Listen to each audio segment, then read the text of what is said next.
Donc mon véhicule est bien immobilisé avec mon frein de parc. Je vais régler mon poste de conduite, donc je règle mon siège à ma position de conduite, ma hauteur de volant si nécessaire. Je règle ensuite mes rétros extérieurs, mon rétroviseur intérieur. J'ai bien en ma possession les papiers de mes deux véhicules qui sont ici, un gilet haute visibilité que je vais mettre en sortant, ainsi qu'une paire de gants. Donc mes vitres, mon rétroviseur, ma carrosserie, mes roues, pas d'anomalie. À l'avant de mon véhicule, mon pare-brise, pas d'anomalie, ma carrosserie, pas d'anomalie, pas de fuite sous mon véhicule. Sur le côté droit, donc mes vitres, mon rétroviseur, ma carrosserie, mes roues, pas d'anomalie. À l'arrière de mon véhicule, ma vitre, ma carrosserie, donc ma vitre pas d'anomalie, ma carrosserie a une petite anomalie ici, ma boule d'attelage, pas d'anomalie. Ensuite on passe sur la remorque. Donc sur le côté gauche de ma remorque, la bâche, pas d'anomalie, la caisse, pas d'anomalie, mes roues, pas d'anomalie.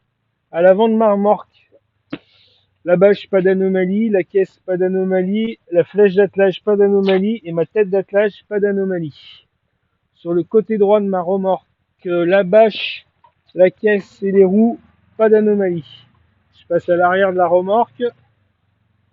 Donc la bâche, pas d'anomalie, la caisse, pas d'anomalie. Je vais donc maintenant vérifier mon chargement. Donc là j'ouvre ma bâche, donc bien penser à mettre les gants pour manipuler au niveau de la remorque.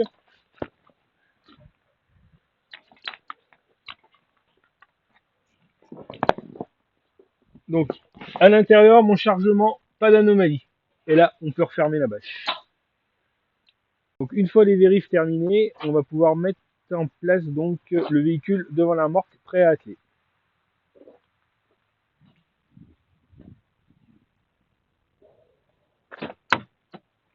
Donc vous vous installez à bord du véhicule. Mon véhicule est bien immobilisé avec mon frein de parc qui est allumé. Mise en marche du moteur. Donc nous avons juste le voyant de ceinture de sécurité qui est allumé puisque la ceinture n'est pas attachée.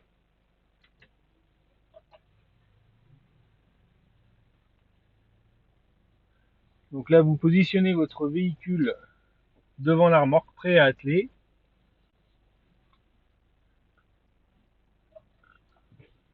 Donc là vous n'hésitez pas à vous servir de la caméra de recul. On essaye d'aligner au maximum la tête d'attelage au niveau de la boule. Donc on voit bien sur la caméra de recul. Vous vous arrêtez à peu près, on va dire, à une cinquantaine de centimètres de la remorque.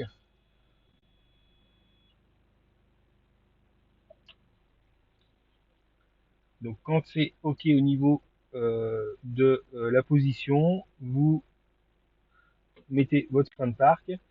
Mon véhicule est bien immobilisé avec le frein de parc. Donc là, vous coupez le moteur et vous pouvez descendre du véhicule. Donc là, avant de procéder à l'attelage, je vais vérifier la compatibilité des poids de mes véhicules. Donc ma remorque, elle a un poids vide de 441 kg. J'ai un chargement d'environ 450 kg, ce qui me fait un poids réel d'environ 900 kg. Le PTAC de ma remorque étant de 2000 kg, je ne suis pas en surcharge. Pour ce qui est de mon véhicule, j'ai un PTRA de 5600 kg qui est compatible avec le poids réel de ma remorque de 900 kg. Je peux donc procéder à l'attelage. Donc là maintenant nous allons vérifier la compatibilité, donc la fiche électrique de la remorque et de la fiche du véhicule. Donc nous sommes bien en présence d'une fiche shed broche sur la remorque et d'une fiche shed broche sur le véhicule. La tête d'attelage de la remorque est bien compatible avec la tête d'attelage, la boule d'attelage de mon véhicule. Donc là je vais pouvoir procéder à mon attelage. Donc là vous enlevez votre frein à main, vous avancez la remorque au-dessus de la boule d'attelage. Quand vous êtes au-dessus de la boule d'attelage, vous resserrez votre frein à main. Ensuite, on descend la remorque en position sur la boule d'attelage jusqu'à faire enclencher. Donc là, nous avons bien les deux voyants verts qui sont visibles. Pensez bien absolument à vérifier que l'attelage est bien accroché en faisant un essai de traction. Donc, pour faire l'essai de traction, vous levez la roue jockey pour faire lever l'arrière du véhicule. Et là, la remorque donc est bien accrochée puisque l'arrière du véhicule se lève. Donc là, vous pouvez remonter votre roue jockey totalement.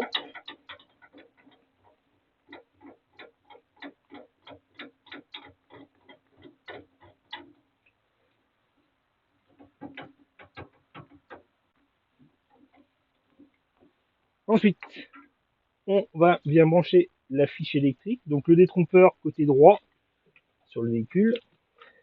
On met en place le filet de sécurité autour de la tête d'attache du véhicule. Et en dernier, nous enlevons le frein à main. L'attelage est terminé. Donc une fois l'attelage terminé, nous allons annoncer les dimensions du véhicule. Donc on a un ensemble de véhicules qui mesure environ 10,50 m de long pour une hauteur de 2 mètres et une largeur d'1,91 m. Le tout pour un TTRA de 5600 kg. Donc maintenant nous allons procéder à la vérification du fonctionnement des feux. Donc là on monte dans le véhicule.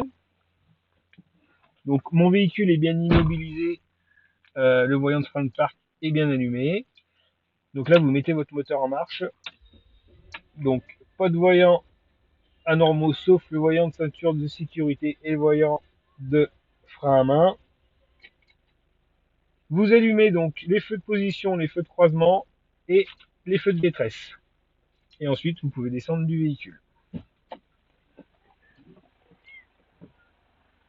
Donc on se positionne devant le véhicule. Donc vue d'ensemble, les feux de position, les feux de croisement, les feux de détresse à l'avant, pas d'anomalie. Mes répétiteurs latéraux sur les rétroviseurs, pas d'anomalie. Donc l'arrière du véhicule, vous n'en parlez pas puisque l'arrière est caché par la remorque. Donc les feux de gabarit de la remorque, pas d'anomalie. À l'arrière de ma remorque, mes feux de position, pas d'anomalie. Mes feux de détresse, pas d'anomalie. Monsieur l'inspecteur, est-ce que vous pouvez m'aider à faire fonctionner les feux de stop? Donc là, vous allez monter dans le véhicule. L'inspecteur va rester derrière la remorque. Donc vous dirigez à l'intérieur du véhicule. Donc vous appuyez sur la pédale de frein et l'inspecteur, vous attendez que l'inspecteur vous dise OK à l'arrière. Et une fois terminé, donc vous